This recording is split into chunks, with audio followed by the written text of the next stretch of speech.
afternoon, everybody, and welcome to Talking Wednesday Live for Sheffield Wednesday versus Coventry City.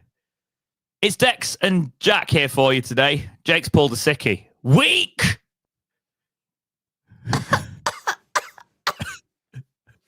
Weak! We don't tolerate weakness here. Okay, Cobra Kai. It's unacceptable.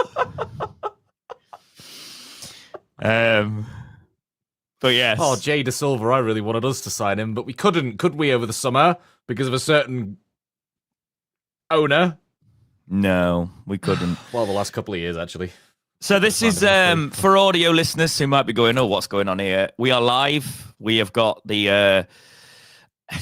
when I move house, guys, I will have our old quality back with nice live. We're using StreamYard for now. We just have to deal with it, right? And yes, we have to tolerate Worko, Lee, unfortunately. Yes.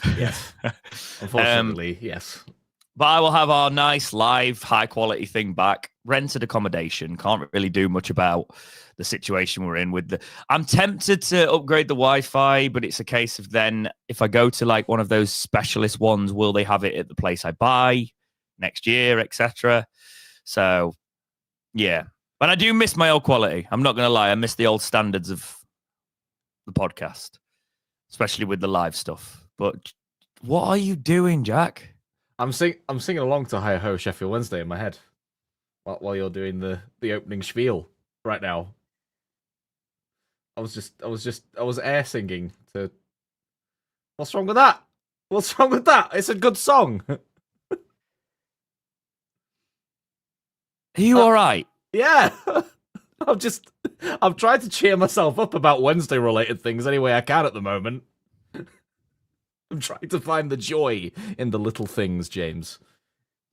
Like you have to find the joy in the little things, to be honest, don't you, mate? So it's not even been 10 minutes, and we're already getting crass with innuendos.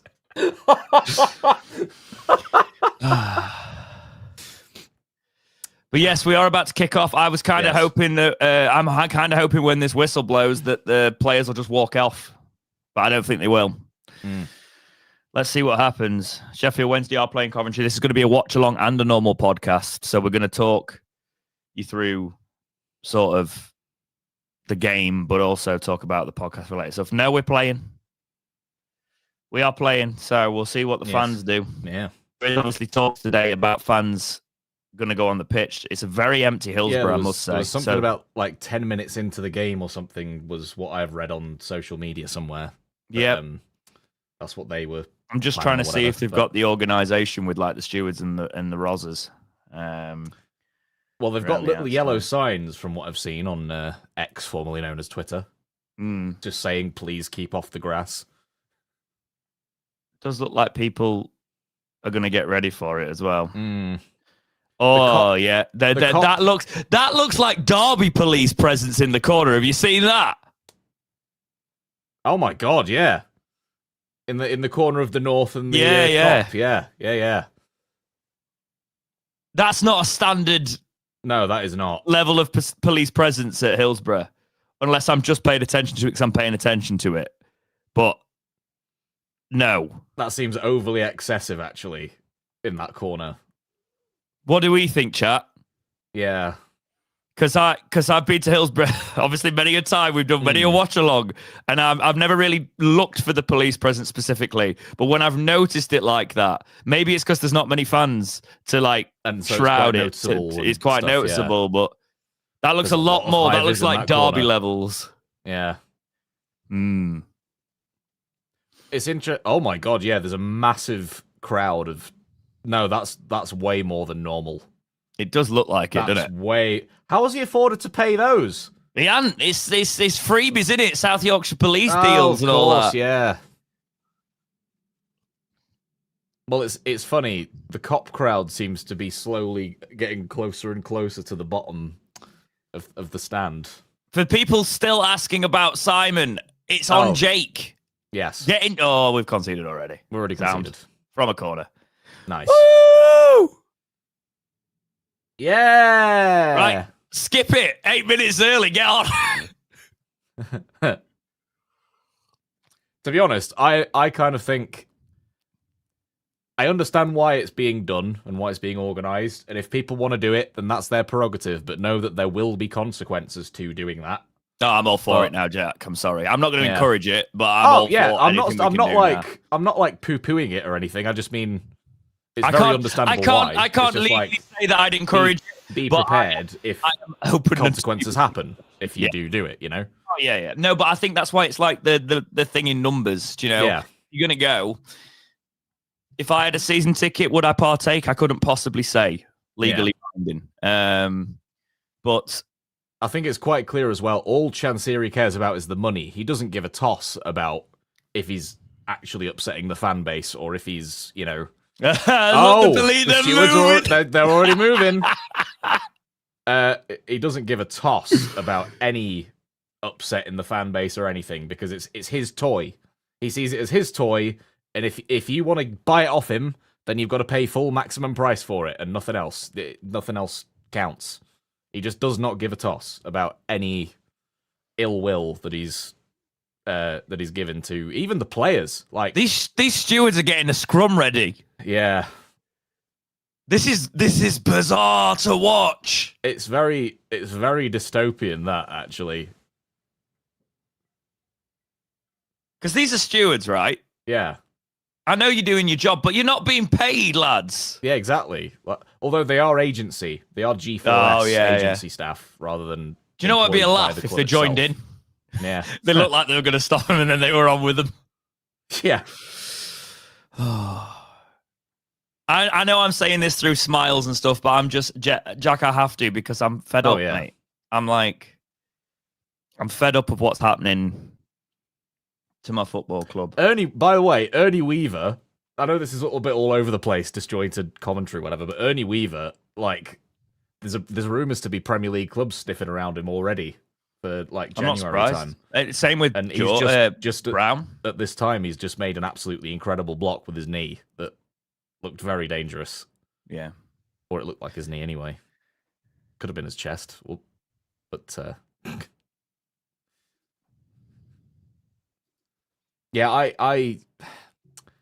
it's getting to that point of like Chansiri's not blinking so far in the little game of chicken of, you know, all the protests and all the everything else, and it's just getting closer and closer to that sort of a deadline of how much further can he take it with not paying players on time and not paying anybody on time. It's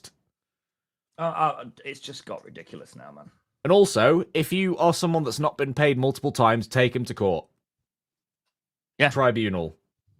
Take him to court for not paying you because it's illegal to not pay your employees. All of you definitely seek legal action. Take him to court. Because if he can't pay it, then probably he might even end up getting his family involved in helping him pay off debts to people that he owes, and, you know, as in employees that he's not paid, etc. Because it's just not on. He can't get away with it. He cannot get away with it. This is people's livelihoods that he has totally screwed up. And now there's reports as well, according to Alan Biggs, of employees at Sheffield Wednesday having to get bank loans to actually tide them over because of the fact that Chansiri hasn't paid them. It's just... It's unbelievable. Well, it is believable because it's Chansiri, but in the grand scheme of large scale, it's just totally unheard of.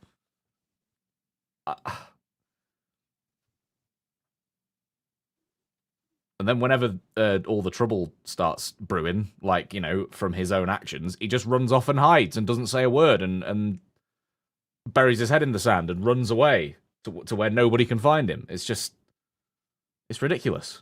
Oh, hello, Si. Nice to see you, bud.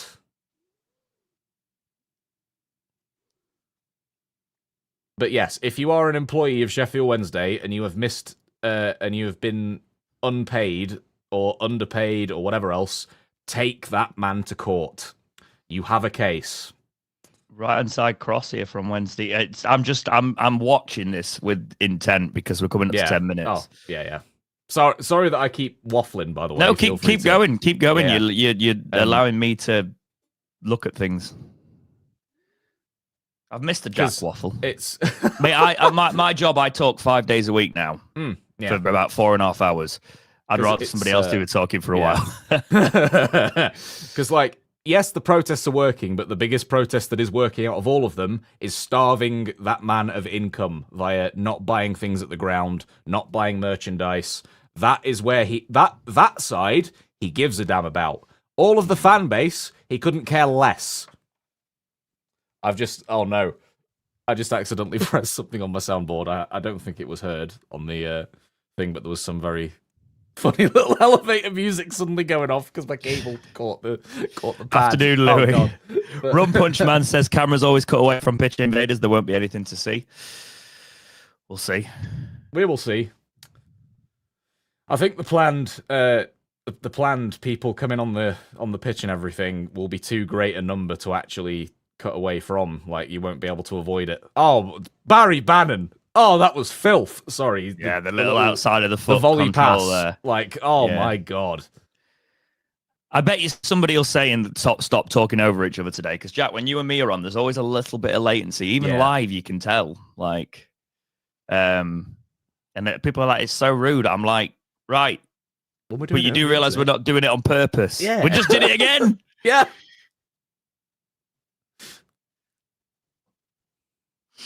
Plus, I have to keep Jack's ADHD in check. I don't have any ADHD, thank you. I just waffle. I'm just an excitable young man. Oh, go on, Ingleson. I need points. Oh, yeah, of course. You've got Ingleson in the draft. That's what I've been waiting for.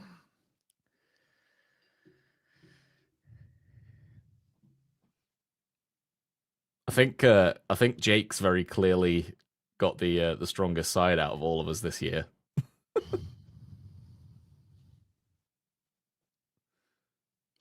Is this Sai's actual account, by the way? Because I don't know. But if it is, I've asked Jake. But if it is you, Sai, I'll get Jake to send you emails. Because Jake should have already been in dialogue with you. And we'll get you on the next episode. That's the plan, mate.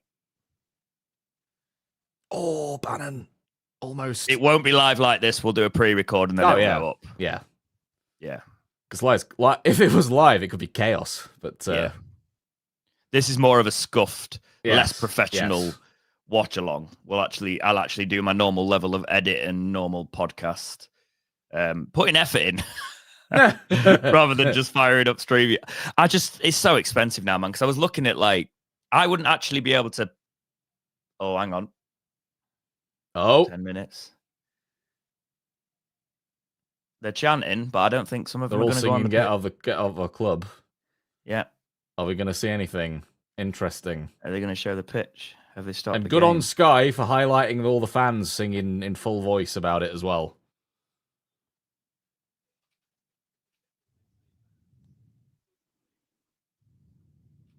Oh, there's some fans running on the pitch. Yep, there is. Oh, yeah, there we go. There's fans in the centre circle. Oh, I think is Barry Bannon trying to get him to We need safety in numbers here. We need safety in numbers here. Come on, if it's going to happen.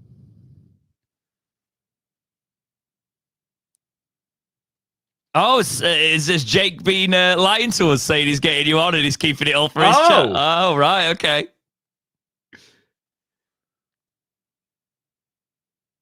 Right, there's quite a few on the pitch now. Yeah, there's about 20 or so, I think, that went on the pitch just there in the centre circle. These people, this is why I was saying safety in numbers, because if they're going to do it, you want more on the pitch mass, because then they can't, you can't ban them all. I have a lot of respect for the people who are putting their faces out there.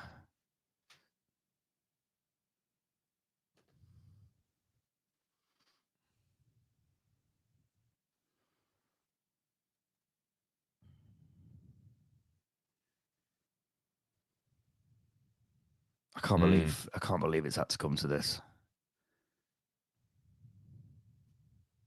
It's just like the fact it makes me angry thinking about it, because the fact that he clearly cannot afford to keep paying to actually run the club, but then also in the same breath refuses to sell it properly.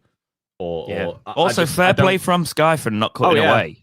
Yeah, you know, they're showing like even the Coventry fans are clapping us. All the Coventry fans are applauding the Wednesday fans as well.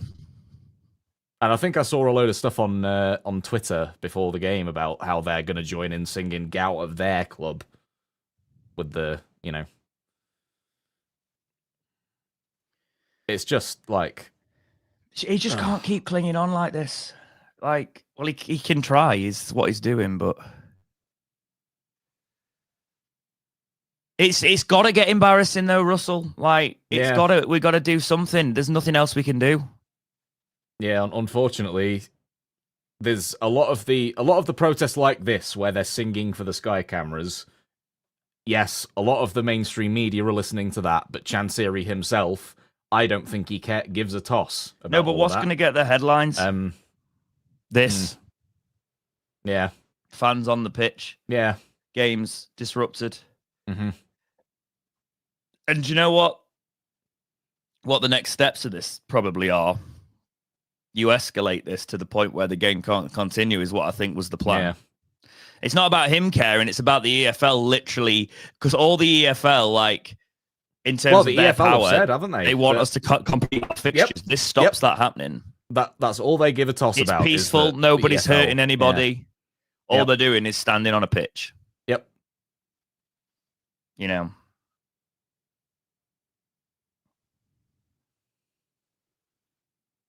Yep. Oh, right. Okay. I see, Sai. Got ya.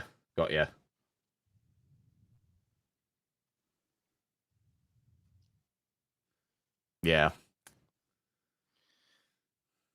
Thing is, it sounds from everything we've been hearing as well, though, Si, that like it's just no money coming from the family anymore. So we need to keep the pressure on.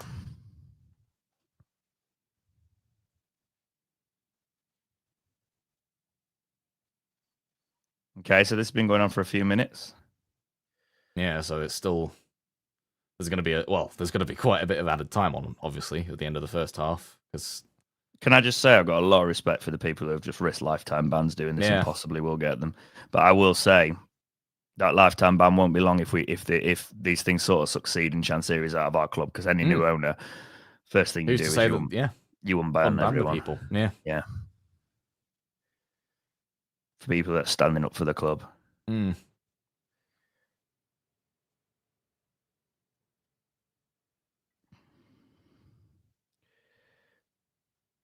Yeah, there's. I feel sorry. I remember when Coventry were going through all their stuff a few years ago. I felt really sorry for them.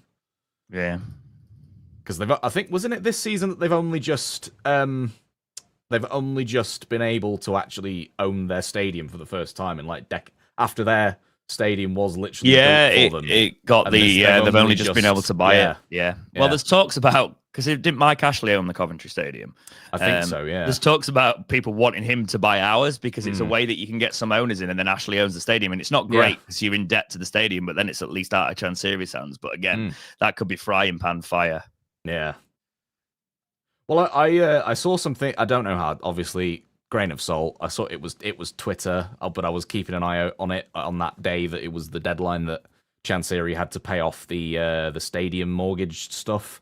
And I actually saw a few rumors flying around that Mike Ashley was trying to buy the debt, if you know what I mean. So he was trying to like take ownership of the mortgage debt rather than it being the original lender sort of thing. And there was a couple of others as well, apparently, but none of them managed to do that.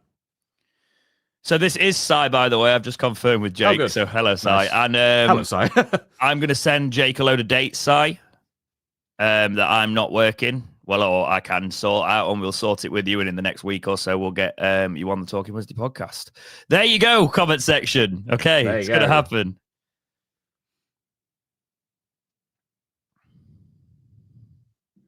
Oh, it's just Because even my career mode videos, every top comment is now, can you get Scion the podcast proper? And yeah, we'll do it.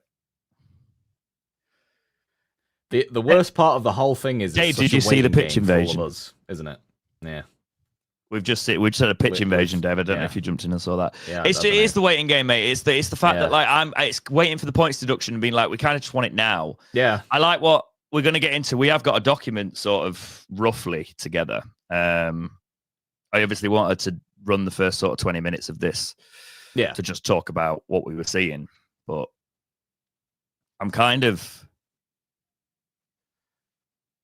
no, Lee, but. If it's a good idea, email it us, because for our ideas usually get robbed. They do.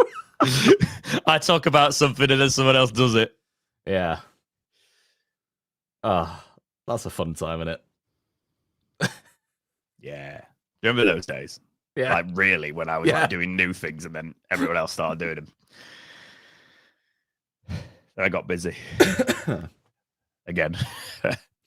Shock. Stopped innovating. Yeah. Take a drink. Well, that's the thing. I was going to do dexterity watch James today, but he got busy. So says, DE Shaw, Mike Ashley, and 2 Scottish brothers with a vast wealth, plus EX, an ex-consortium not I'm sure have all been told an answer on loan will be Wednesday. Oh. Will be on Wednesday. Okay. Yeah.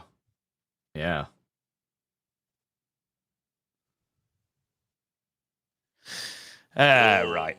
God, that was good. Yeah. You know what? We just nearly conceded again. Good defending. I think it feels a bit like the players are going at half effort in sort of a solidarity protest with the.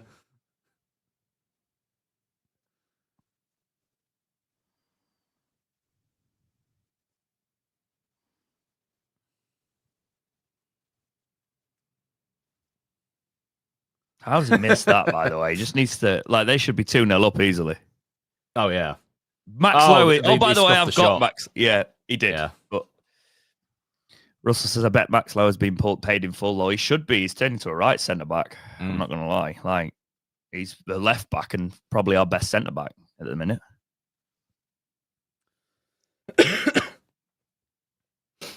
I just love, by the way, that everyone's turned so like paranoid that they're looking into the great detail of what players have put as their music on their Instagram posts about what it could mean. Oh my god!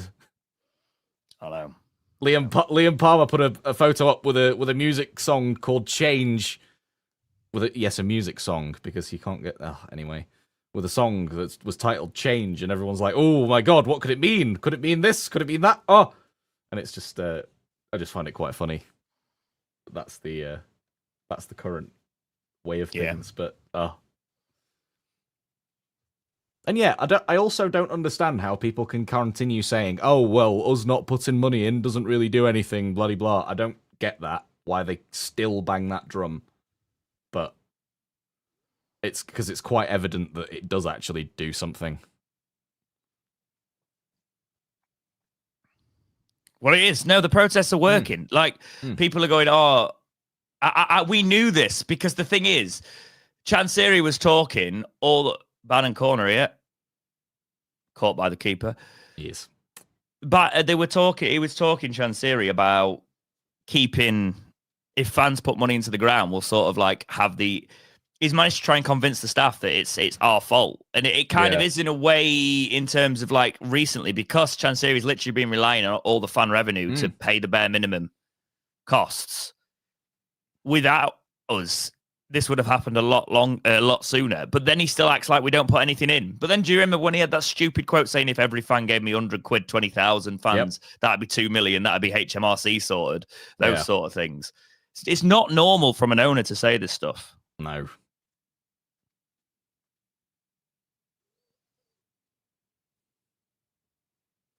But then again, as well, with how much like personal debt he's clearly in from what the published accounts have suggested, it seems like most of the money that the club makes anyway is all just going to pay that off. He's just supping it out to pay that off. Maybe we don't know. Ooh. That's certainly what the books suggest anyway. Over the last couple of years, which is also evident in how little has been spent on the actual squad in terms of players and stadium improvements, that sort of stuff. Yeah. And it's just so frustrating because it's like I don't get how he can keep justifying owning the club with all of this going on. Why does he still want to continue owning the club? Publicly, anyway. We don't know what he's actually saying behind closed doors, of course, but what's his way of thinking? Why does he just keep clinging on all the time? I think there's some demons in that closet. Yeah, and if he doesn't cling on, if it goes into admin and stuff, and all of it's laid bare, yeah, that's the only thing I can think of. Or he's just gone so bitter, he just wants us to fold anyway. He don't care. Yeah. Well, I know that's to generalize businesses in that part of the world, in Asia. This is typically what a lot of business holders do. They just let the business die off. They don't actually sell it, because to sell it suggests failure, suggests that they've failed, and to save face, they just go, right, okay, we'll just I'll just let it die off, and then I'll start a new one that does the exact same thing. And it seems like he's following that path. No? Oh. Oh, of course, yeah. Yeah.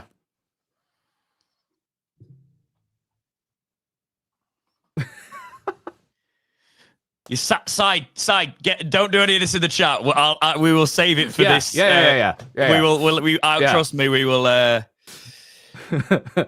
Jake's going to send you some times. If you want to sort of hit me with some like bullet points of big topics, I'm also going to ask you some questions on that, and we'll have a really, really good show. So if you want to if there's certain topics you want a bullet point, send them to Jake. When he sends them out, I will then structure them into my questioning as well as asking my own questions, etc. So we'll do it a bit more structured. Have a bit good vibes on the podcast. I think that's going to be a good one. I think people will tune in, definitely.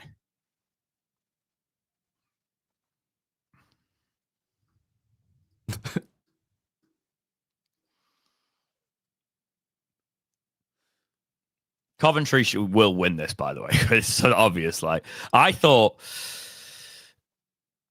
a few more would be on the pitch, to be honest. But the deflection there. But Horvath's got it.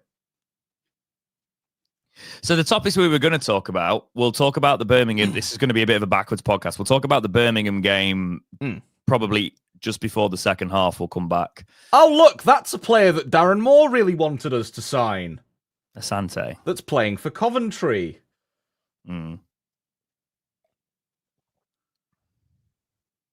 So obviously, by the way, podcast listeners, we've not talked since officially the wages weren't paid in full. It was about £1,000 was paid. Players still haven't been paid. We're in a bit of a mess in that. Jack, do I even need to? It's got to be a topic because it's in the news this week. Yeah. But are we even surprised? No, probably not. Well, that's to directly quote Barry Bannon recently as well when speaking to the news outlets. He even said to the players, it's not really a surprise anymore. They just expect it. And the fact as well that he's publicly gone on record saying he's even asked the chairman, if this is going to happen, at least give us more than a day's notice. And yet, apparently, according to the reliable to the journalists and everything, he still just tells them the night before, even after being asked, so that we can actually prepare for this. Tell us at least a week in advance that you're not going to be able to pay us, because Chansiri will know at least a couple of weeks in advance that he's not going to be able to pay people, but he still doesn't tell them until the night before, because clearly that's the level that he actually cares about other people. And it's just, it's actually so sad and so twisted that it's become so normalized now that it's like, oh yeah, people aren't getting paid on time. People are taking out bank loans now to tie themselves over. Yeah, that's the normality, and it's just like, it shouldn't be. We should be able to be complaining about things that are going on the football pitch, not on are people actually being able to be paid enough to live month by month or whatever. Like, it's ridiculous. Sheila says we are so. By the way, hi X33X. How are you, mate? Good to see you. Sheila says we are so bad. Play the kids and put the rest in the skit. I don't agree with that. Play the kids, obviously. But I mean, technically, we are playing a lot of the kids. But we are, but having to go into senior players, yeah, I don't think it's not on. I don't think it's particularly fair, especially because like Bannon's running the show, Iorfa's playing well, Max Lowe is absolutely solid. If anything, like if we had a competent club right now, this would be quite a positive. Because if you think about next season, right? This is why I wish we'd have had the takeover now. And we'll see you soon, Si. See you soon, Si. If we had a takeover, we knew we were going to get hit with the book by the EFL, right? But it'd be a case of like, okay, you've now got proof of funds from new ownership. All of a sudden, George Brown's tied down to a new deal. Weaver's tied down to a new deal. Cadamartri maybe gets a new deal. Yeah, we sign players. We look to the future. And we go down to League One, but then we have all of these young players that have had a season in the Championship scrapping to survive on deals, building, ready to come back up. And then we start adding some freeze to that next year. So we can actually do the thing that we didn't do the first time and bounce straight back up under competent ownership. Yeah. Right. And then we start to build from there. And then you're looking towards when we can sign players again, January 2027, in terms of fees. We're back in the champ, ready for it. You know, so. And to be honest, I would say most of the young players that we've seen play a lot this season, I would say are very easily good enough to mount a promotion push in League One. That's what I'm thinking as well. But that's the problem. I think we'll lose them under this current ownership. As soon as he can, we'll lose them. Yeah. Yeah, I don't think Chansiri would want to particularly keep hold of them. He'll just want the money. Fire sale. But then he'll get the stupid, like, 2 million for Gassama, or like, even less than that because of sell-on clauses and all that sort of stuff. It'll be those stupid low bids that he'll accept rather than actually, say, no, I want a fair market value for them. Because, well, we've seen with selling the club, he doesn't really know what a fair market value for anything is. But I seriously think that we need to be able to keep hold of all of our young players from this season, in the eventuality that we do go down, because I just think we're a bit screwed if we don't, personally. But it's on the main Sky Plus channel today. Yes.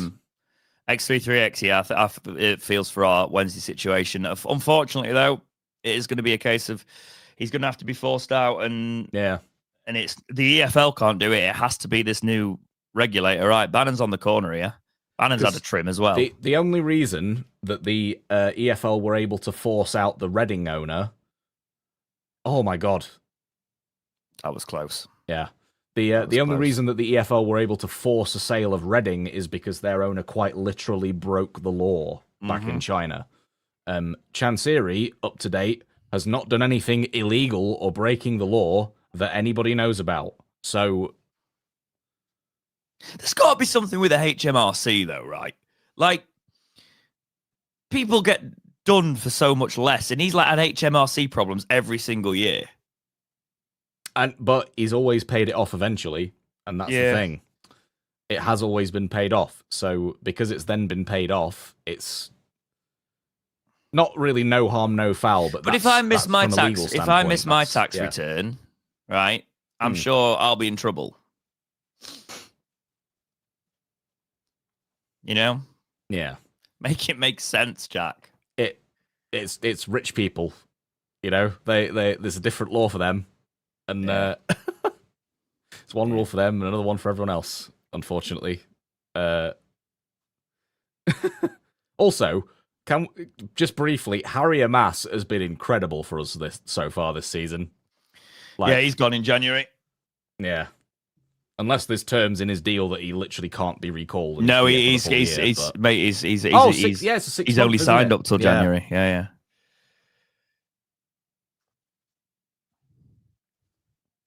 Yeah, because I think loans under the embargo terms have to be done, maximum 6 months and then renegotiate again and get approved again.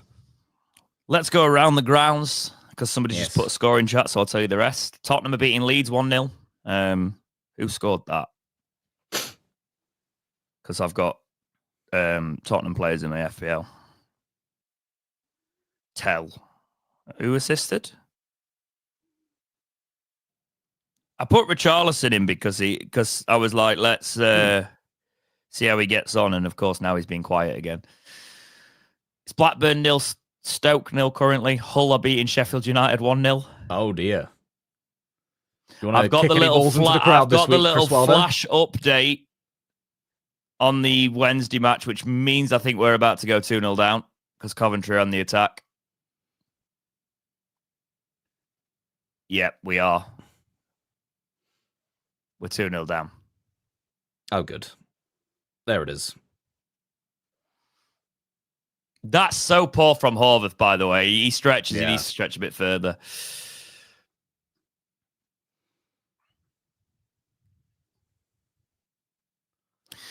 God, it is Thomas Asante as well. Yep.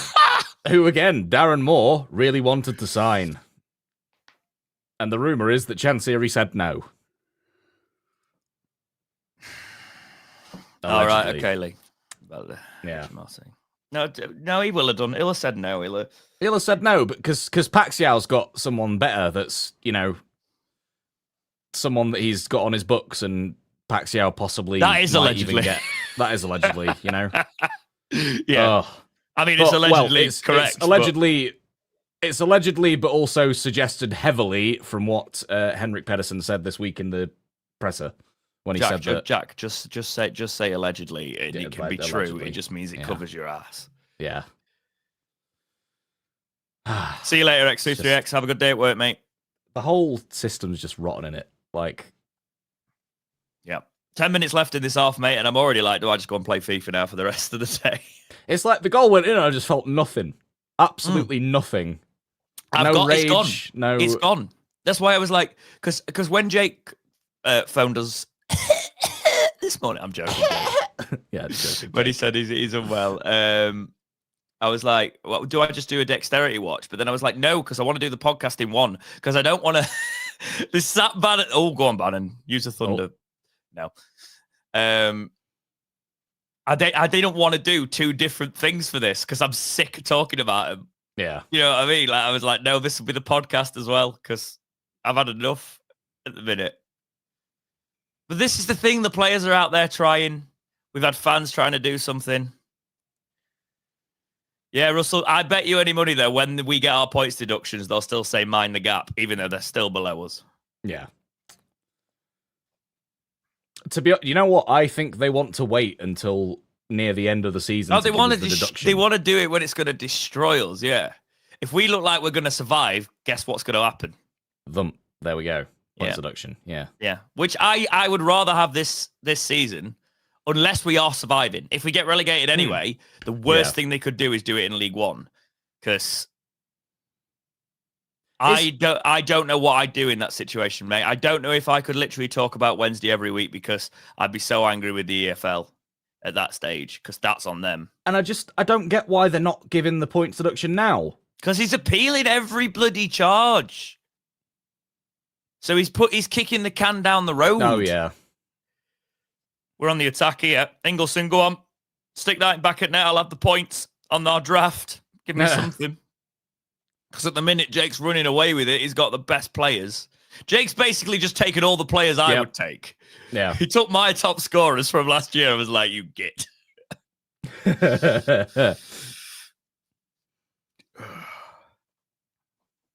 I got Max Low, though. So I'm quite happy with that.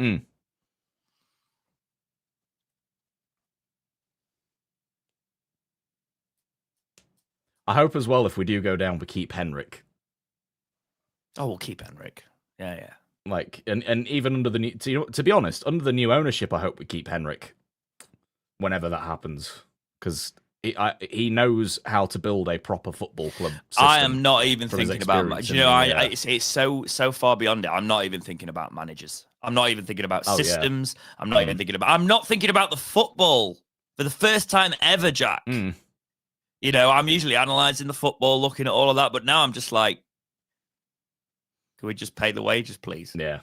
That's the start. I'm not even criticising any of it. I did criticise Horvath there for not fully stretching, but that was just something that was blindingly obvious in front of me. Yeah. You know, he just needed to shift a little bit too there. But again, Horvath, I can't blame him. He's come into this situation, getting game time. I don't think he's as bad as I first thought he was either. But he's just he's a bit of a liability. He's not woeful, but I wouldn't say he's of a wonderful standard. I think he's still a decent keeper because he was in that Luton side that got promotion for a reason as their regular goalkeeper. You look at their defence though. Or is this three? They also had I think it's because he had a solid defence in front of him as well at that point, and that helped him out a lot. But he's still a decent enough keeper, as we've seen in glimpses. But then again, if he was consistently as good as he can be, he wouldn't have been Cardiff's backup keeper. He would have been third choice or fourth choice. Yeah. No, I think it's the defence that were in front of him at Luton, to be honest. Really good defence that year. They certainly weren't the following year in the Premier League, though, were they? And they certainly weren't when they came down into the Championship, were they? How are they doing in League One? Good question. I'm not even... You know what? They're that much of a I don't care about them team that I'm not even aware. I'll just check right now. That's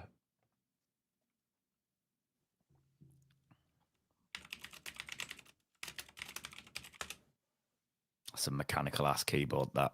Yes, it is.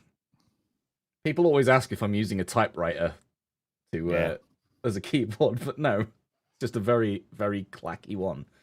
They're currently 7th. Oh, 7th? Yeah, they're currently 7th in League One. I have just realised something. We're going to have to play them again next season.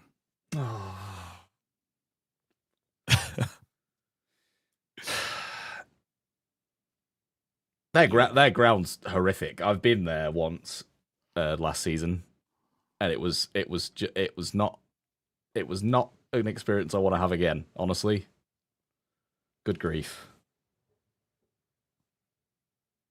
Do you hear Frank Lampard coming into this game?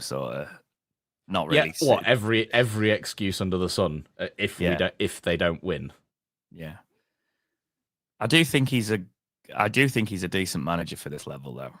Oh yeah, I rate Frank. The ex-players recently, world-class players. Oh yeah, he's up there, especially for Championship. Definitely, but he does need money. He needs a bit of money to be up there, but he also can get the best out of players. He's kind of like he's in the middle of the road manager. I'd say he can't. I don't think he can do it on a shoestring, but he can develop players. Like Thomas Asante weren't pulling up any trees. You know. No. Do we know when Charles is back? I don't. I don't think it was ridiculously long. I think it was only meant to be a couple of months. November, maybe December, something like that. Yeah.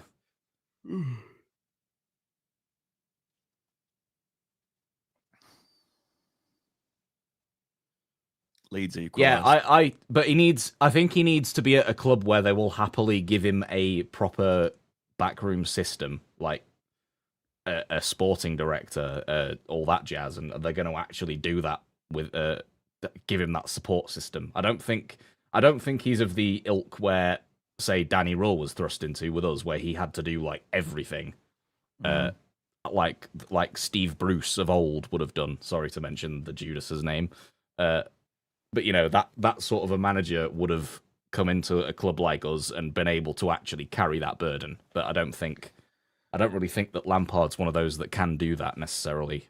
That's why he did so well at Derby, because Mel Morris was willing to give him that that support system in place and stuff. And to be honest, I think he should have stayed there for 1 or 2 more seasons than he did.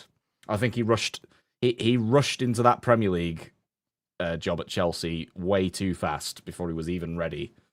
Yeah. I think. But do you know, weirdly as well, I think Rooney wouldn't be terrible with money. Like that's a bit of a controversial statement, but I think he needs he needs players that like can can do what he wants them to do, rather than the players that don't have the same ability he did.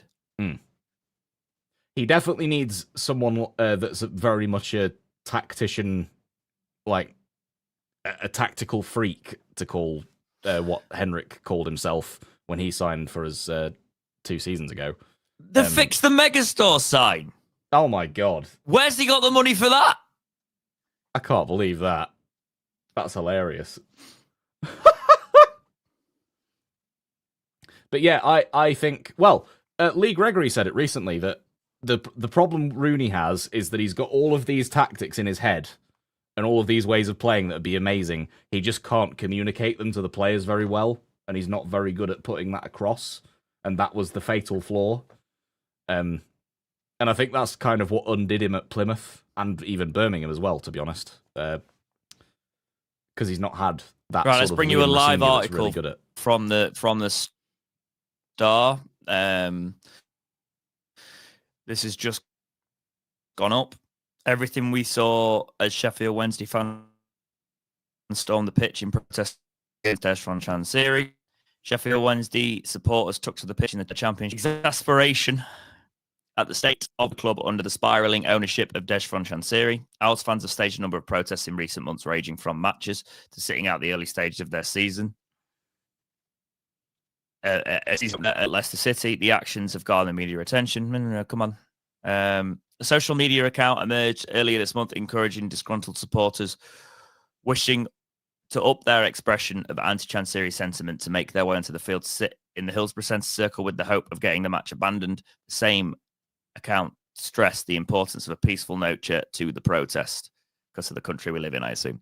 Yes. The 10th minute has been used as a moment of joint protest from Wednesday supporters at the behest of the trust for several weeks, when fans have joined in defiant chanting while holding black and yellow protest scarves. The overwhelming feeling from the stands was one of support for those who'd made their way onto the pitch. I did notice that myself. I noticed there was no booing, which I quite liked. After scores of extra stewards emerged to guard the pitch some moments before the demonstration, a steady trickle of a few supporters raced onto the playing surface a few seconds in. After some time, further supporters joined them and made their way to the centre circle, where they were spoken to by players led by Barry Bannon and Liam Palmer. Henrik Pedersen also making his way onto the pitch. The number of supporters who made their way onto the pitch have been several dozen, so we didn't see the full extent of that. We were looking at the crowd potentially approaching 3 figures. After some time, these protesters were guided off the pitch by stewards and officials. Coventry City players and staff left the playing area throughout the stoppage, which stretched beyond 5 minutes. The protest appeared to pass without any noticeable incident of violence or disorder beyond the action itself, and the game was resumed on the field once those on the field had been removed. So, be interesting to see what happens with those. Hopefully, sort of safety. They're just doing something try and help the club. Yeah. They don't deserve bans or anything like that, you know. Well, we all know that the leader up on high is definitely going to be issuing bans to those people, because it's, you know, it's embarrassing for him, isn't it, that people are doing this and disrupting things. I'm just going to get ready to say get when we have the tweet on the I wonder if I'll get blocked by the Sheffield Wednesday Twitter. Would that be a badge of honor now? You know, but it's just crazy to think. Unfortunately, for them to go through the action of banning you, they would actually have to be on company time. And of course, naturally, why be on company time when you're not getting paid? Go on. This is the frustrating thing sometimes, is because we're so defensive to try to not leak any goals. There's barely anybody getting up for when there actually is a crossing opportunity. So there's only one guy in the box, like just now. But yeah, as well, I've noticed that any booing was actually towards the stewards for getting them off. It wasn't even booing towards the fans who were on the pitch, even from the Coventry fans. The Coventry fans were all supportive of it. So, because they've all said, they've been there. They've been there with needing to protest and throw tennis balls and God knows what else on the pitch. And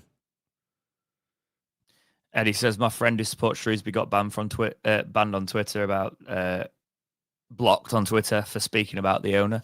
Yeah, it can happen.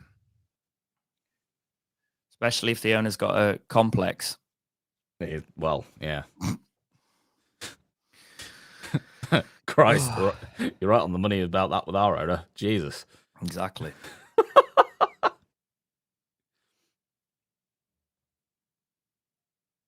Wednesday not looking bad with the crosses, though. It's just the flashes across the box.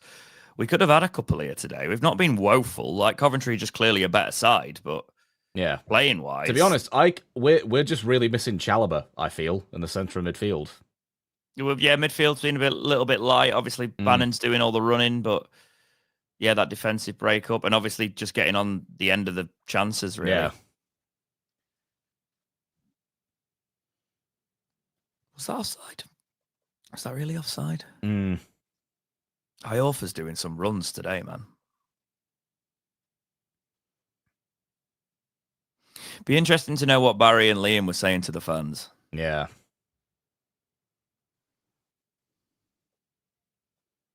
Because I know that the attitude from the playing staff is that they just want to make sure that they get as many points as they can, and they can't do that if games are like called off and stuff, which, again, I understand that way of thinking completely. But at the same time, when the owner doesn't give a rat's arse about the actual fans of the club that he's decided to buy 10 years ago, and thinks everyone should just fall in line because it's his club and what he says goes, then this is one of the only choices that's left to you, is to... I can't actually believe we were quite happy for him, and we thought we were going to get a clean slate when he got promoted. Yeah. When we got promoted again, we thought, all right, you've made your mistakes. We'll give you one chance.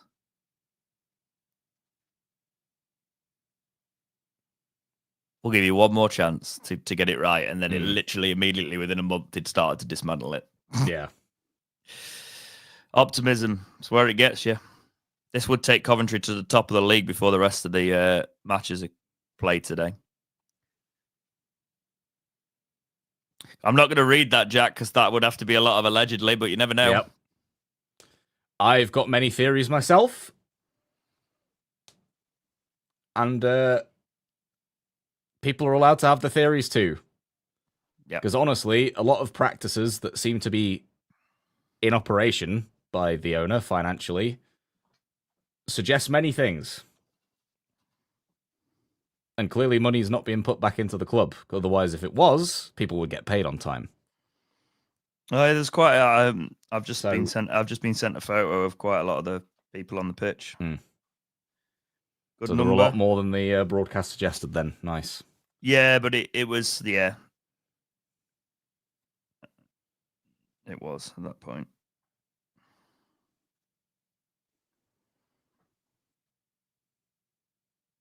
$3-0.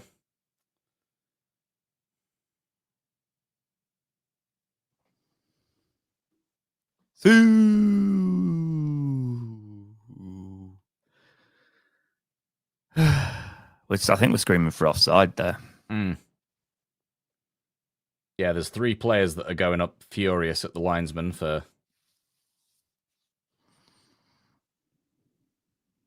And there's mass booing for the officials for not giving it offside, so...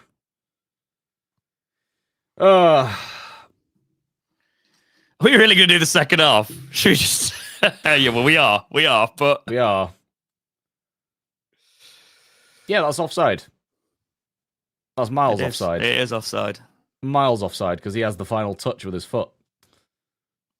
That's a woeful decision. Yep. That's a country mile offside.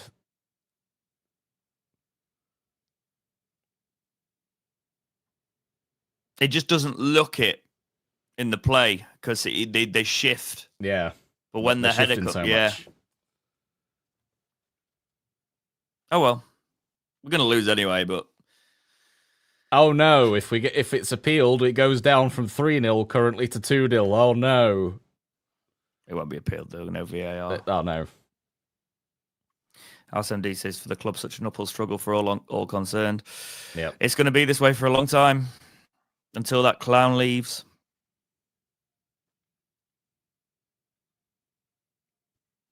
That's it. Right. I'm going to take 5 minutes, 10 minutes. We'll be back.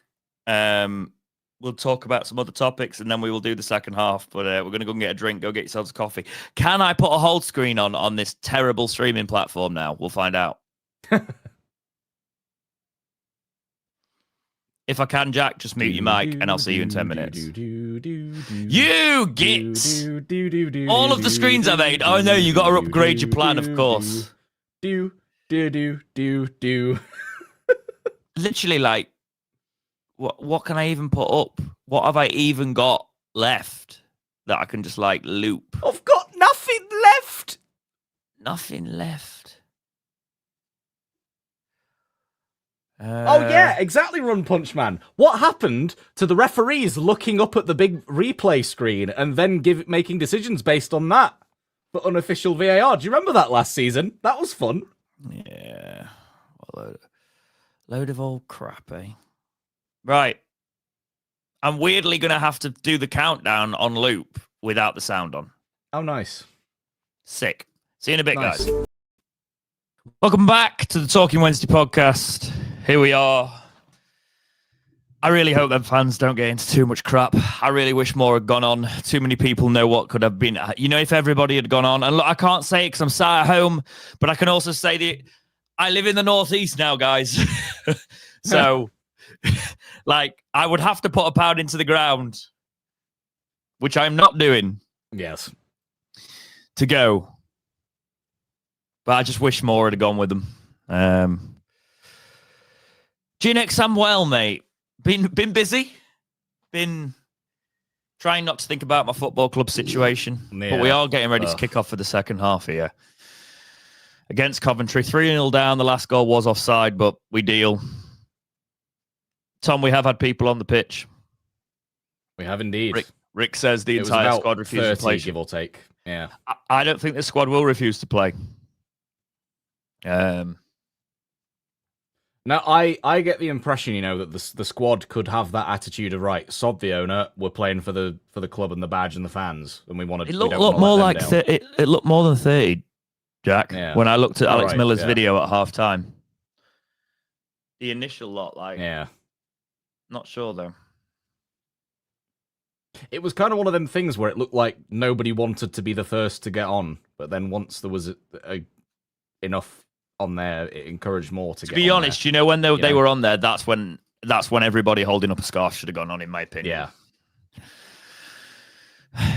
If it was going to make a difference, like, it will get some attention, but in terms of, like, you know, I think to get the effect of like the game being called off, I think it needed a whole stand's worth of people to be on there. But also for safety in numbers in terms of banning orders, etc. Yep.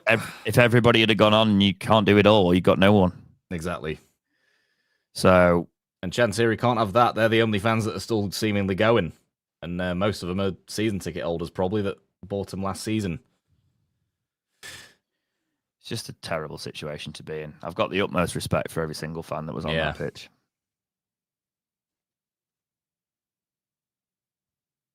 And I think that a new ownership model comes in and actually says that anyone that got banned for protesting against the old owner actually gets the ban rescinded. Yeah. I can't see those cases of the lifetime bans. If you've been violent, then fair enough. Yeah, exactly. But just going on the pitch to protest try and a terrible owner, to try and change things. Because it's also like, there's no communication. Yeah. It's gone past the point of communication now. People aren't getting paid, and he's just sitting there with the uttermost contempt for the fans, as per usual.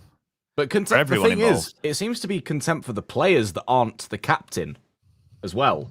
Yeah. And even to an extent, it seems like he's getting more and more contempt for Barry Bannon as the captain, because he's just giving him the runaround from what Bannon has actually said publicly.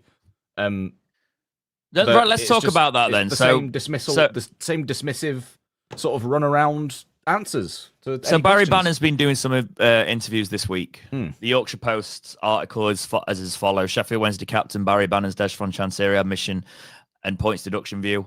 Sheffield Wednesday captain Barry Bannon has conceded he has been getting the same answers from owner Deshfon Chansiri. The Owls remained engulfed in turmoil with Chansiri still at the helm despite intense protests against his ownership. Players and staff were told to expect wage payment delays at the month. At the month, as the month rolled over. Come on, journalists. While the club has been showered with EFL embargoes. On the pitch, Wednesday's players have been praised for the commitment in such difficult conditions. Can you stop playing with your fidget toy or whatever you've got there? Oh, it was just my phone. I've just turned it off. That's all. No, so I just heard like a rattle. Also, have you kept recording? Yeah. Okay, cool. Anyway, we're live. This stuff happens. As captain, Bannon has been tasked with helping manager Henrik Pedersen rally a threadbare squad littered with young players. Barry Bannon on Deshvan Chansiri communication. The 35-year-old had prior communication with Chansiri, although feels there is no longer a need for chats with the chairman. He told the Star, quote, "If I really wanted to get in touch with the chairman, I could. In the past, I've needed him. He's made the time. But recently, it's felt like I don't need to speak to him anymore because it's the same answers. Nothing is changing. It's a hard one because I know everyone looks at me as captain, but people forget that my job is to play football and lead by example, and that's on the pitch. It's been a long time now, 7 months it's been going on for, and we're all in the same boat.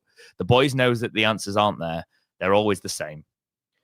You just get to the point where we've got to sit and wait and see what happens. But at the same time, we've got a job to do. We've got to give it our all for ourselves and the staff. On a points deduction possibility verdict, Bannon said, quote, "The points deduction obviously looks like it will come, so we're just trying to get as many points on the board we can until that comes, or if it doesn't, I can't read today either. Doesn't help. If it does, then we'll reassess. If it doesn't, then we'll just try our best to stay in the league. Even without a points deduction, we knew it was going to be a tough test. So points deduction or not, it's our aim to stay in the league, but obviously it'll be made harder if it comes. It's hard to think about it, though, because nobody knows. We just want to point ourselves in as good a place as we can," end quote. So the captain's basically saying, yeah, I can't speak to the owner anymore. There's no point. I could talk to him, but he'll just tell me the same thing. It just paints the picture, doesn't it, of a man who is just taking it down bitter now. He'll have had the club in a certain place in his heart so much that he got the ego around it, and he'll have been like, "Oh, this is my club. I love this club." Yeah. When he realizes that he's got the other side of the love now, the hatred. When the love doesn't quite work out, he's just going to be bitter, and he wants a bit of breakup. Are they about to bring on Ellis Sims? Potentially, which could be interesting because the whole boy, he's a good striker. Oh, there's even a black balloon on the pitch now as well. Nice. Yeah, it's just, it feels like Chansiri's letting the mask of "I don't actually care about any of these people" slip now. Like, that's the true face of Chansiri, which is exactly this. Good ball, is showing now. I feel that anybody that he does, I just don't think if you're not as wealthy as him, or if you're younger than him, or some sort of your standing in society is not to his same sort of level, I just don't think he wants anything particularly to do with you unless he has to face you, sort of thing. And I just watched a beautiful piece of play from Wednesday, right? Yep. Kadamatri and Jamal Lowe linking up. Jamal Lowe keeps the run literally to the edge of the box. It nearly goes out for a corner. He keeps it in. He brings it back for a cross. It's then backheeled by Palmer, and it's just on the shot. I can't see quite who was cutting him from the left there. Just bobbles the shot, but Jamal Lowe put the work in there. Yep. We've got a corner out of it. Left-hand side swinger for Bannon. Comes across. To nothing again. But, yeah, I don't see a way out, mate. It's just, I just don't think he has any respect for anyone at the club whatsoever. No. He just doesn't care. It's his toy. How dare you criticize him with whatever he does with it? And that's just how he thinks, I think, personally. It's a mess. And Jace just messaged me to remind me of what Jim White said. I saw it yesterday, but again, Jim White with another Jim White I like Jim White, but the non-story sort of like where he said, he talked with him, telling me he had nothing to tell me, sort of thing, and just passed him on to someone else. Contact the football club. Yeah, the people you're not paying. Yeah.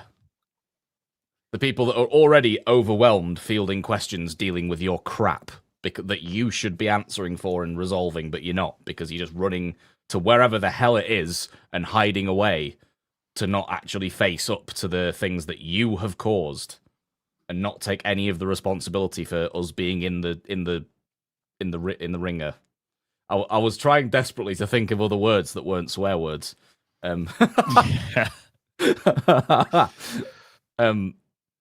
But it's just, that's what I detest more than anything. It's this lack of accountability for what he's actually done to us.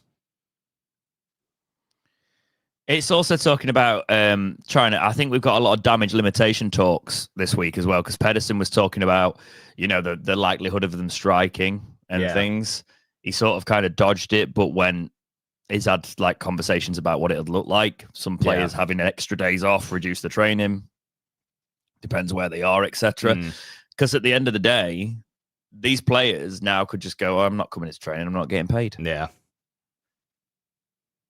I want that day off. I'm not getting paid, so I'm going to spend that day with my family. Who'd blame them? Yeah. And also, that's I honestly, I think that Josh Windass and Michael Smith left because they just couldn't stand working under this ownership anymore. It wasn't through for their own ego reasons of I want to go to somewhere else to build up my brand or anything. Michael like that, Smith, no, I agree. No, I disagree on the Windass one. I'm sorry, mate. Yeah.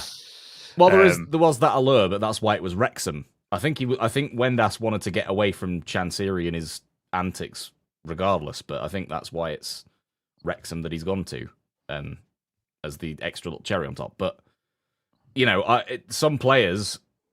Weirdly, I don't think we miss Windass on the pitch. That's a crazy thing to say, by the way, because obviously he scored us goals. Yeah. But I feel like we are missing Michael Smith, though.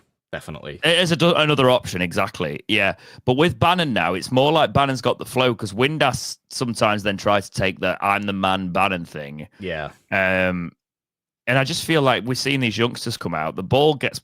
We move the ball better, I feel. I don't know. Maybe it's just copium. Could be. But then, as well, we can't really have a go at the players that are still here, even when they do make an error sometimes, because they're the ones that could themselves have handed the notice in and left, just like Michael Some Smith of them and did, Windass. but they couldn't leave. The only reason Smith and Windass could leave was because of the notice situation going over. I think it's because of their contracts or something. Yeah. But, they're still here and they're still fighting for the club, so we just have to keep behind them, honestly. Like, it's the least that they deserve. Never mind. Ingleson, they deserve to get paid on time, honestly, but... Yeah, I mean, again, as I've been saying, if it was a silver lining situation where we knew we had another ownership coming in and it was a case of like, right, we'll just try and fight for everything this season, you could genuinely be having a manager look for a rebuild next year and you're looking for the positives. But at the minute, we're in this limbo state of... Did you see the alleged email chain from the EFL basically saying that we can't force him out? We ain't got the power to force him out. That we've done everything we can now. And it's like, hang on a minute. But the independent regulator isn't the EFL. No. So... And they're now hiring. Yeah. And jobs are available to be filled now. So... The one thing we legally, I think, will struggle to take from him is the stadium. Yeah. I think even if he gets forced out of actually running the football club, he will have legal grounds with the stadium. Mm-hmm. Which is a problem. Although, thankfully, he's not allowed to demolish it and turn it into exactly flats, for example. He could force a Sheffield Wednesday not owned by him, theoretically, to not be able to play there. Yeah. Which, to be honest, at the end of the day, are you really just going to own a really expensive stadium to host events in Chancery when you can't put flats on it? But I don't even think he wants to keep the stadium in that event of selling the club. No. I don't think he does. But I mean, if he's forced out, he's going to try and cling on in other aspects. This is what I'm referring to. Make it difficult for any new ownership coming in. The realistic way I can see it happening is somebody taking over the other side of it, and somebody like a Mike Ashley buying the stadium and then renting it to Wednesday. Yeah. Again, those money-making parasites wouldn't want that, which is why I'm not happy with us selling the stadium in the first place. You know, I said at the time, other clubs are doing it, so we might as well do it. But when you do it, you've got to be in the assurance that it goes with the club. Yeah. And we were given assurance that it would go with the club. Yep. But and of course, the guy who gave us that insurance talks out both sides of his mouth. Yep. And of course, because of the corporate structure that Wednesday's now got with all of the Sheffield 2 and the Sheffield 3 and everything else, it's going to be a very, very hard task to undo all of that and make it streamlined again. And that's probably why maybe a deal could take forever to go through or something, is because all of that's got to get wound up and, you know, stitched back together and all the rest of it in the red tape side of all the deal. And it's frustrating, isn't it? Because it's like but also if you've got to jump through all of these hoops of setting up all of these shell companies to then individually own aspects of the club, why do that anyway? What kind of dealings have you been doing to make you then set the club up like that behind the scenes in a corporate way like that? That's why the questions get raised like that as well, is what the hell have you been doing to have to set up all of these different individual holding companies for all of these different aspects of the club? He was looking at fancy ways around financial fair play, but the one thing he's never done is tried to increase the marketing and the brand deals. Yeah, like that's where the money comes from. You expect it all to come from the fans. He immediately went through ticket prices. That was his way. Oh, how am I going to get the money into the club? We'll raise the ticket prices, and that's why it's hurting him so much with the boycotts, because he's relied on the fans. Even though he's made out like it's just a drop in the ocean what the fans do, in terms of the running of the club, he has relied on that. Yep. Because he's upped season ticket prices, he's upped all of that. And that is basically just what's been paying the basics of the club. Mm-hmm. They've just had to retake the corner here for a dodgy corner. Yeah. Nat says, anyone here just fed up with football altogether? I still enjoy watching the Prem, but I'm fed up with my club. Yeah. I enjoy football as a sport. I'd say probably me more so than Jack there, because Jack, I'm not speaking for you. I've got too many I feel sometimes I've got too much loyalty to Wednesday, and it feels a bit like I'm cheating on them if I watch someone else. Do you know what I mean? I think you're just, the way I'd say it is, I think you're not necessarily a fan of the sport. You're a fan of the club and the tribalism and watching your team, which is absolutely fair. A lot of fans are like that. But as a sport of a whole, I enjoy just watching. I don't like watching the Prem because it just feels too, like... The Prem feels boring to me. See, that's the thing for me. For me, I love it because it's higher level football. It's faster football. It's different football. I love the Champ as well because you can get some really good football. Yeah. You can get some absolute boring football in the Prem, and we've had a lot of it this season. But when you have a good game, the highly technical players, etc., I enjoy watching the sport from that aspect. I don't necessarily like watching a dead rubber in the Prem where the teams are boring. No. Yeah, I don't watch those, but I do watch those, and I go, that was terrible. But with something with a little bit of spice, technical players, I enjoy it. I did really like the Prem sort of pre-COVID-ish sort of time. But I just feel like, I don't know, it feels like the risk of the games is being taken out of it. Okay. In a little way. Do you know, it's too clinical and too perfect. When players are making mistakes and then the other team's capitalizing on that, and it's a bit of a sort of even playing field in that respect, that's what I like. Even when the players are like this ridiculously high skilled, at this ridiculously high skilled level. But that was almost a very, very good free kick for Wednesday. Oh my word! Again, we've not played terrible. We've not played exception, but 3-0 is not a representative of this match. I will say the Birmingham game. What did you think to the Birmingham? I was working, so I only actually saw the highlights of this one for the first time. I honestly, it felt.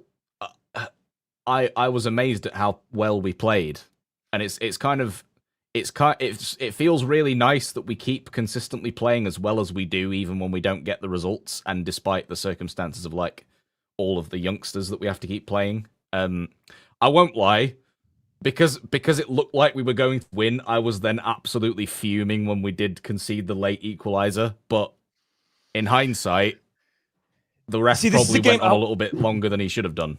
But the reason I wanted to know this is because if you look at the stats, and this is where stats don't always say the thing, Birmingham looked like the boss does, but from everything I heard about the game, we nearly just scored from down the header there. It looked like, it sounded like, and watching the highlights, I was like, it looked like it wasn't the case. But if you look at the stats, they're ridiculously weighted in Birmingham's favour. Like RXG was something like 0.42. Theirs were at 1.47. Yeah. They had 70% possession. You know, they didn't 20 really shots, do anything with it. 5 on. Yeah, this is the thing. 20 shots, 5 on target for them. We had 5 shots, 3 on target. So not as much happening, but clinical. Yeah. So, yeah, Jake messaged me and said the chat I was actually in was keeping me updated because I have a work chat obviously as well. Yeah. Deserved to win it, apparently. People were saying we were unlucky. McNeil's coming on for Cadamartri. See if he can make a difference. Oh, interesting. Iofa's off. Iofa's off and George Brown's on. So we're going more attacking. Why not? Got no to lose. Yeah, exactly.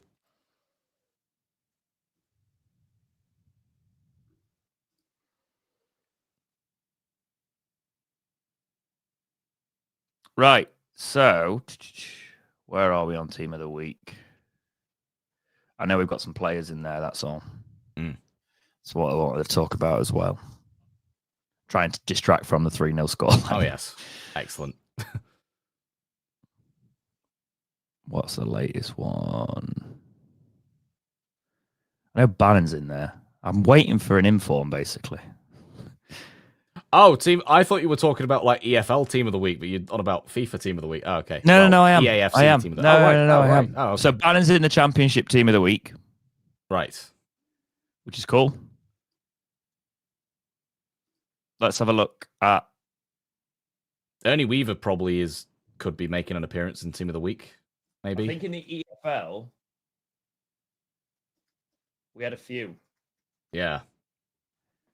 Unless that was the week before.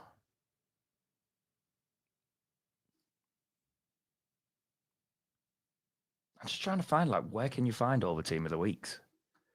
Google shouldn't be this difficult. No.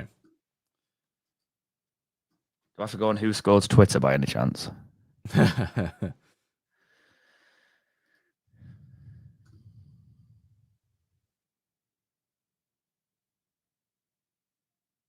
So, but Bannon is in the official championship one. Will he get an inform? Probably not.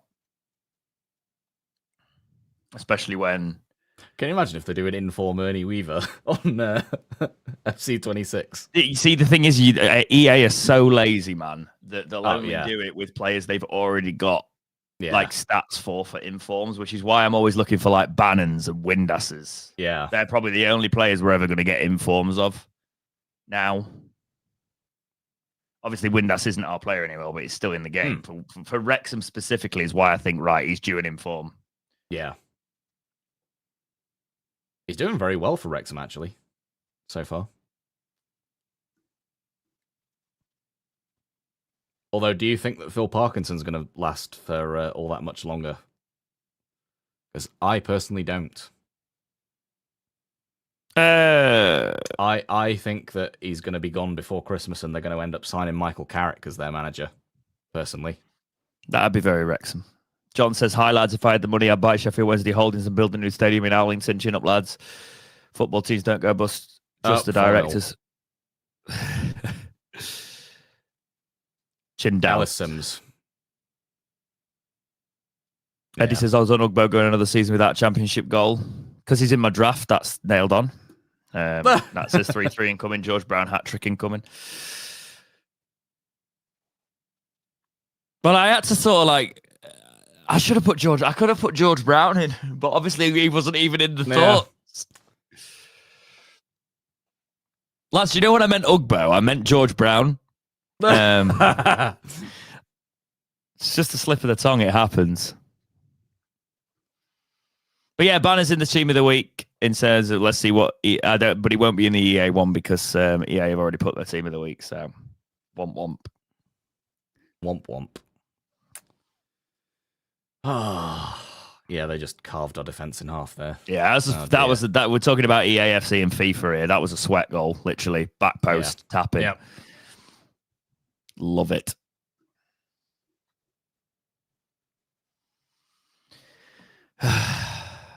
Well, you know what? Actually, speaking as well about the fact that the government are now, opening their job positions for the regulator jobs and stuff. How can Chansiri not know that the writing's on the wall with that as well?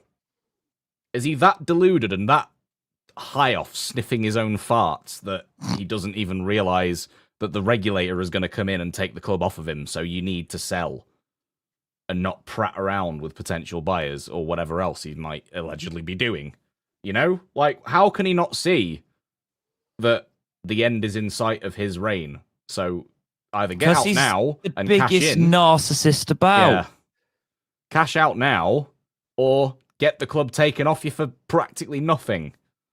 Well, there was talks this week that there was John Textor involved, that he tried. These people have all tried, and the valuations being the thing that was a problem. I don't really believe any of the Textor stuff, but everyone. No, I know. It's the Textor's things. I'm fairly certain the Textor thing's true, Jack. Yeah. But in my opinion, anybody that's going so public domain about their bids for the club, it's red flags to me. I will say the Textor thing has weight, but again, I wouldn't be surprised to see it all collapse now. Gavit, Eddie says it's 4-0 down. I generally don't even care anymore. It doesn't bother me. I'm the same. I'm like, Gav says, be honest, did anyone have us down to win this game? They're flying with Lampard. Yeah, no, not really. I expected us to put in a decent performance. We have done that, but defenses, we've just been carved apart. Like on the ball, we've not been too bad, I'd say. Goose says it's coming, but DC will fight. It could take forever to get him out with legal challenges, exactly, which is why the club could go bust in the midst of that. When people are saying, don't worry, we won't go bust, we could very easily go bust in the middle of legal charges because of the narcissist clinging on. I'm not reading the next one because someone's just called us Sheffield.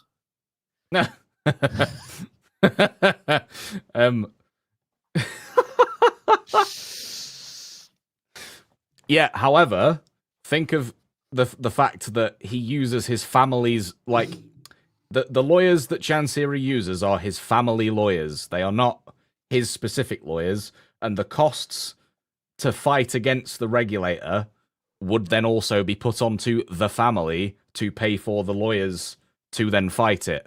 And I don't think the family would be willing to do that. I think the family would just say, no, Dafon, just give it up.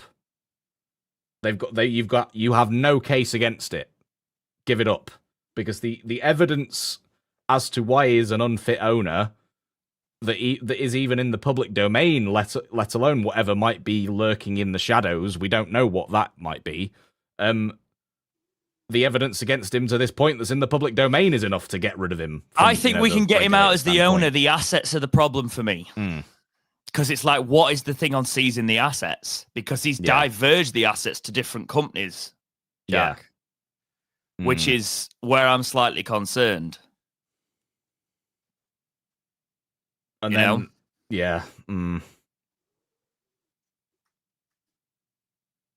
It's so just it's that worry of, has he actually himself taken control of these certain different holding companies, or has he gone, here you go, family member, you're the director of this company that owns this part of the ground, or whatever else? Has he done that weird little run around, and then he can sort of argue, well, actually, no, this isn't even my part that you're challenging. This is someone else's.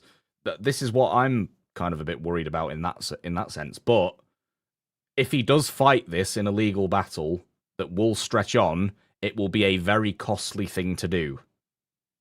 I tell you what, I am a bit It will cost disappointed him now a lot of money. because I'm seeing people post like the Reading protests and stuff like that, and I'm looking at it and I'm like, we could have done that. I'm not trying to slate fans because again, I'm not there. I don't have a season ticket at the minute. I can't. I live in the Northeast. It doesn't make sense. I was going to buy match tickets, as I have done for the last couple of years since I've lived up here, but I'm not doing it while that clown's. Irregardless, right? Yeah. We could have done something today. Instead, those fans are probably going to be able to be narrowed down. They're going to receive bans. If we'd have done something like a Reading, we could have really made a statement. And I am slightly this is just disappointed. There's a lot more games in the season, James, so it could... No, but the thing is that this is the thing we see with our fan base. We saw it at the start of the year, right? People not really doing the turnaround process. Some people... You had those people going, I don't really know why we're stopping people going into the ground. We have got so many of those complicit... I'm going to not swear, but you know what I mean? Yeah, bootlickers. Like, it's my day out with my... I don't care. You're not seeing the bigger picture of it. And this is coming from a podcast who tries 5. That's a really good goal. That's really bad defending, goal. But a good finish. It's coming from someone who was trying to be as level-headed for as long as possible, and now I'm just completely gone with it. Now I'm like, we need to do everything we can to get him out.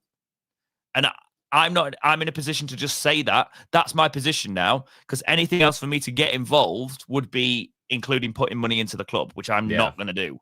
So it's on the people that have already prepaid to do something.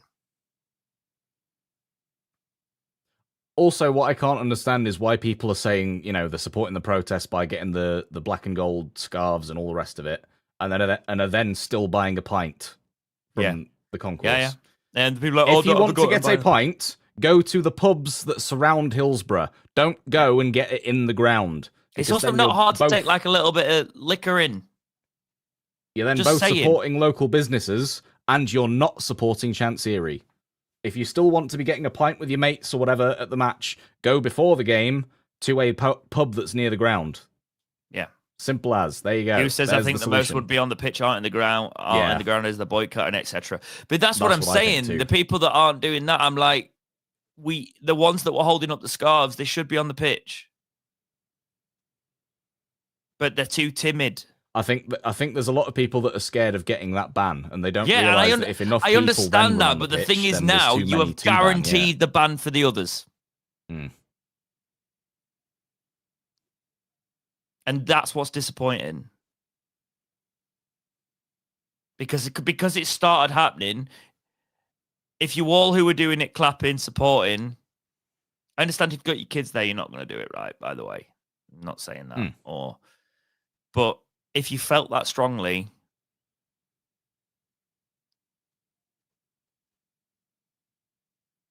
I'm just disappointed. I think it's a missed opportunity, Jack. Maybe it's the emotion speaking. Maybe it's emotion, but because again, you can sing as this is the annoying thing where singing as loudly as you possibly can and getting the Sky commentators notice by singing "Get out of our club," etc. That's great. That looks really great for the media, and the media might get behind you because of that. But the person that will not even give a toss about how loud you sing is the very person that everyone wants gone. He does not care how loud you sing "Get out of our club." It's his club, and he doesn't care what you think. You're just there to provide him with money in his eyes. That's all he gives a damn about. So this is the problem. It's been spoken about in the past by even Steve Bruce, if you remember that article a few years ago, when he said the man does not feel pressure. He does not care how many people tell him to do a certain thing. He will do what he wants. He won't listen to anybody else that doesn't basically sing from the same hymn sheet as him. And so the more that you chant and the more that you hold up the black and gold scarves and whatever else, he will not care. He does not care what you think, because it's, in his eyes, It's his club. It's not anyone else's. Sheffield Wednesday did not exist before he came along in his eyes. He is the god of Sheffield Wednesday. And that's, that's his stance. And as, Yeah. I also find I'm saying this, by the way, but a lot of these bigger accounts have started going, oh, I'm not too sure about going on the pitch. Because they're bottling it, Jack. I'm not. I'm going to say legally, I'm not encouraging it. I'm not. You've all got your. But I'm sort of saying people worried about repercussions for the club. The club's already going to get hit with a hammer. Yeah. People charting all that crap. Do you know what it will be? It'll be a fine. Yeah. And guess what? We haven't got them in it. Well, because people have been on the pitch, the club is now going to be fined 10 grand. That's what it is. When fans invade the pitch at any club, they get fined 10 grand for their fans invading the pitch. So we have just been fined 10 grand basically from that thing today. Jake's just told me that Thai Union Group's apparently been following Wednesday fans on Twitter. That's interesting. Yeah. Brad Lass says, save Sheffield Wednesday. Maple Leaf says, join late, listen for a bit. At what point do the players need to stop playing to force action? Now. Yeah. We've got Simon on the podcast in the next week or so, guys, so don't worry about that. We'll talk about everything. Yeah.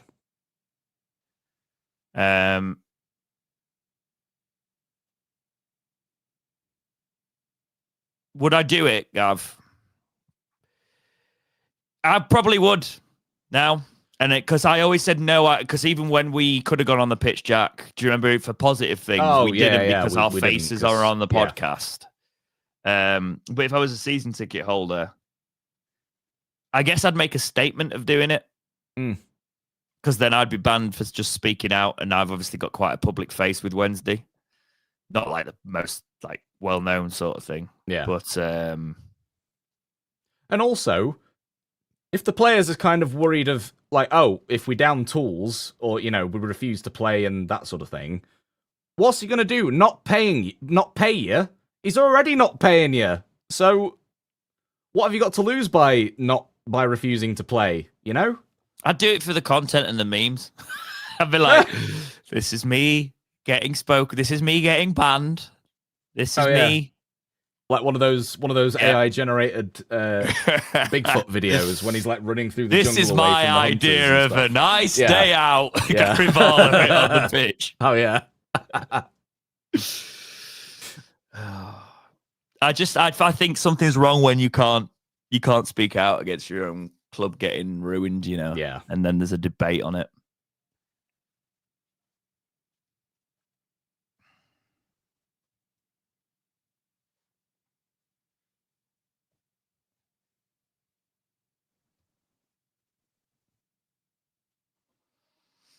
I like also how people are creating new accounts to try and get Simon on the show, clearly to try and clip it as well. I've noticed that. I'm like, yes, we'll get him on the show. Yes, I know you're creating new accounts just to get him on the show. Yes, I know you want some bait things. The only reason I'm bringing him on the show is because we were asked a long time sort of before that by regulars to actually have him on this podcast proper because he went on Jake's channel. It's been 5-0 for a while, Dave, mate. Yeah.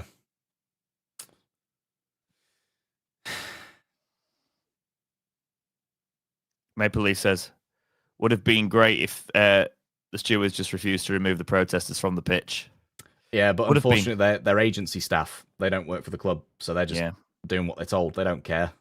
They get told to remove the invaders, and they will do so because they're from G4S, I believe, rather than actual Wednesday contracted stewards. In fact, I think only the I want to say team leaders, but the ones that kind of command them to do things. I think they're the only ones that are actual Wednesday contracted stewarding staff. All the rest of them are just agency people. Because Chansiri thought that would be cheaper than individually hiring and paying all of those staff. Eddie says, when's the next panel thing they did last season when Chancery walked into a room and said Charles got recalled? Because that's going to be interesting this season. Everybody refused to go. Yep, they refused to go because all of the very reasonable requests, which was allow the media in and to be very, very fair in the responses, Chancery wanted none of it. He wanted to have no record of anything that got said.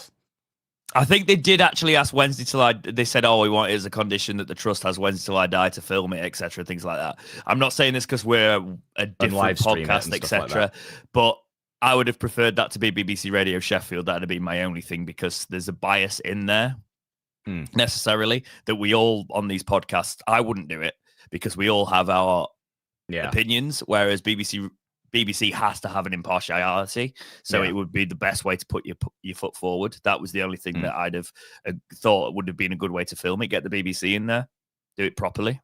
Yeah. Because if we were asked, I probably would say no because I wouldn't want us to be,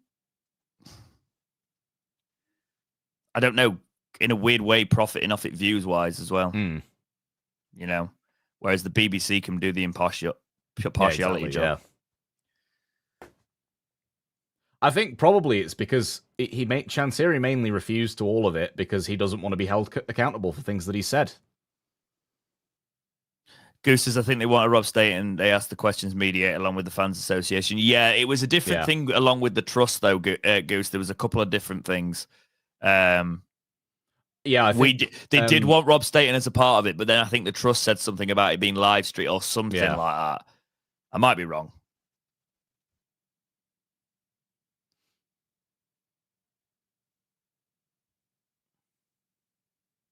But I thought it was a very reasonable proposition to have the impartiality.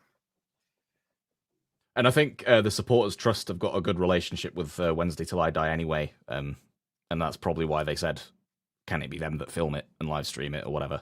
That's if they said it. So that's again, it's just something that I remember seeing in when I was dissecting it for the podcast. Again, like it could be alongside, but I want the BBC to mainly run it because impartiality. Yeah. No, just because it gets bigger coverage as well. If national media. Yeah. So Goose says, the live stream was part of the request, but it did include the independents and Rob. Yeah, but it should have been I think it should have been recorded for the BBC. Personally, that should have been the. I think it might have got further if that was the thing.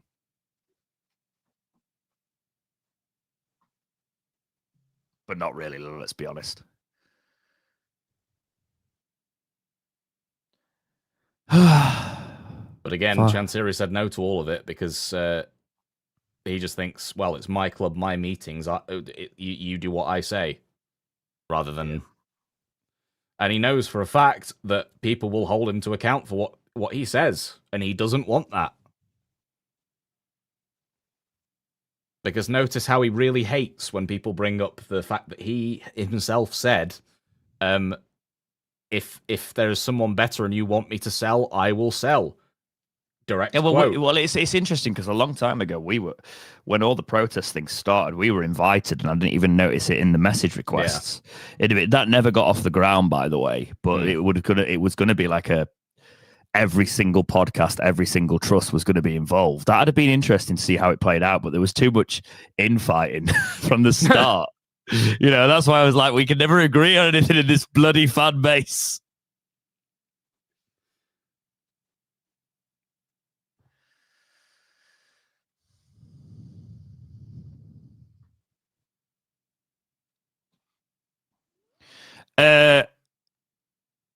I believe it was more of a case of he just wanted it exactly how things were done before Maple Leaf, so he kept the upper hand. Yep. So that he could be in complete control of everything and not actually have to worry about anything that he didn't already have down by design. Like he wanted to completely control the narrative. He wanted to completely control what got publicized. And all sorts of things. Well, do you remember the whole minutes kerfuffle after the last one, where there was some sort of disagreement with the minutes, and it was delayed forever because there was constant disagreements from Chancery about what was allowed to be publicised in the minutes of stuff. Yeah, with the fans, and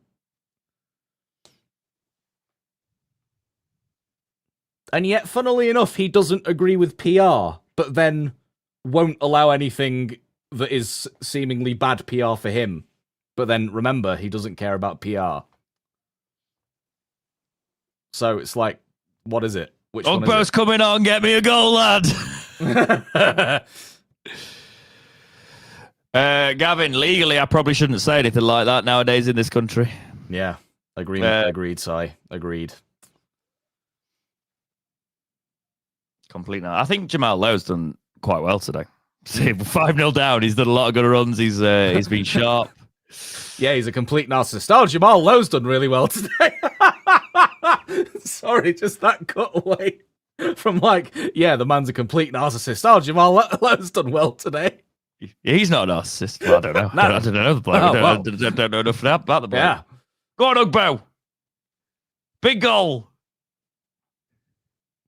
Someone's got to stop Jake.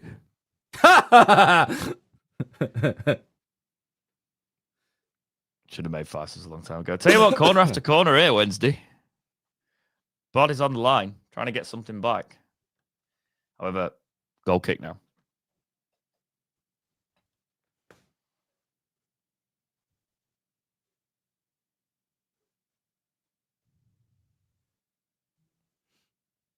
See, this is what I don't get what people have done as well online. They've cherry-picked exactly what they wanted from that interview that Jake did with Si, and they've missed out so many crucial details that he disclosed, saying if Chancery mucks them about, takeover talks would get delayed. And what has Chancery done? He's mucked them about, and so takeover talks have been delayed. Or, a deal being finalised has been delayed. It could happen. People have totally kind of cherry-picked certain details out of it and gone, right, this is the case, and not actually provided the full details of what got said. Oh, I can't wait until everybody's like, who the hell are these guys with this? Just talking. I can't wait for it. It's going to be great. It's what always happens when somebody has a... Oh, yeah, don't say that out. Yep, well... Oh. Just wait until, you're coming on, mate. Just wait until it goes on Twitter. There'll be clips... They'll be like, it'll just be cherry-picked bits because nobody in this fan base could just have a rational conversation anymore. Always has to be point scoring. Although it was kind of funny seeing certain people get rattled by things that Si said that maybe questioned the legitimacy of these other people. That was quite funny. But also, it was interesting to see that some people agreed. Yeah.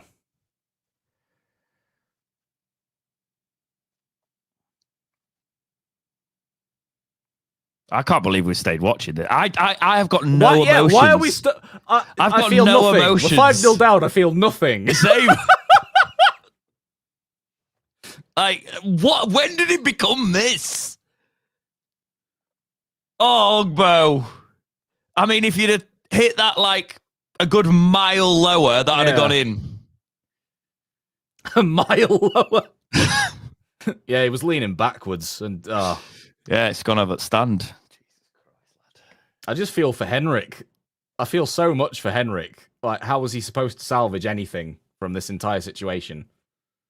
Oh, we're still 3 points above United, though, lads. Come on! Yeah! Better goal difference as well, even with the 5 conceded. Oh, yes! Come on! What's going on with them?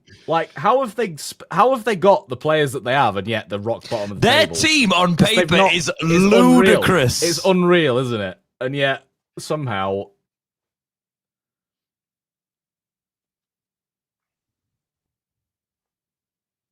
Stop going off the mobile phone. Ugh.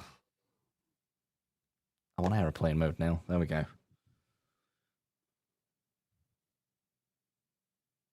Ugbo's shot just landed in my back garden, says Eddie. Yeah, there's some Twitter accounts of Wednesday fans that have got decent followings that I've had to kind of just block in the last month or two. I just can't read them anymore. Their takes are so like asinine, it's unreal, and I've just had to like go nope, hide from feed. Sigh. I've heard a rumor that Sheffield United are sacking Wilder tonight and replacing him with Wilder. I think that's a good shout. Yeah, Wilder will get the job done. Yeah. Do you reckon they'd get Warnock back? If like push comes to shove and they're in real dire straits, do you reckon they'll go back for Neil Warnock for a last dance? I actually, not necessarily. Oh no, I'm not going to name them. There's a couple of them, but I'm not going to name them just because it'd get clipped. And they'd be like, "Oh, look at me, I've made it. Oh, there's a podcast." No, like shove off, mate. Somebody will probably say that I have you, something. Shabaf, but- Somebody will probably say because I thought the BBC should have be the ones to stream whatever. They'll say I've got a problem with Wednesday Till I Die or something. Now you know what the internet's like. That's not what I was saying, by the way. The reason I'm really cautious about mentioning other podcasts, by the way, whenever I've interacted with any other podcast in Wednesday circles, all been lovely. Oh yeah, Just saying. they're all lovely. Lovely conversations. But just to clarify before anybody's an idiot, I was saying that in terms of stuff like that, I would want BBC impartiality. I wouldn't want to do it. Because they wouldn't care about Chansiri's feelings. They'd be very direct with their lines of questioning. It's like we would do it. We'd I bet they wouldn't profit off it. They'd probably demonetize it, whatever, like we would. But also, we'd also have the agenda of wanting to go for Chansiri's throat, whereas the BBC will do that, but in partiality, and it's got the BBC backing. Do you know what I mean? AKA the BBC's legal team. Yeah. And I wasn't telling you to shove off, by the way, Lee. I was telling the figurative reaction that would happen to shove off. George Brown just nearly got a goal at the end there. I'm so scared that we're going to lose George Brown. Close game. Wednesday lost 5-0. I love that Frank Lampard was clearly having a few like solid words with Henrik, saying there's nothing you can really do in a situation like this.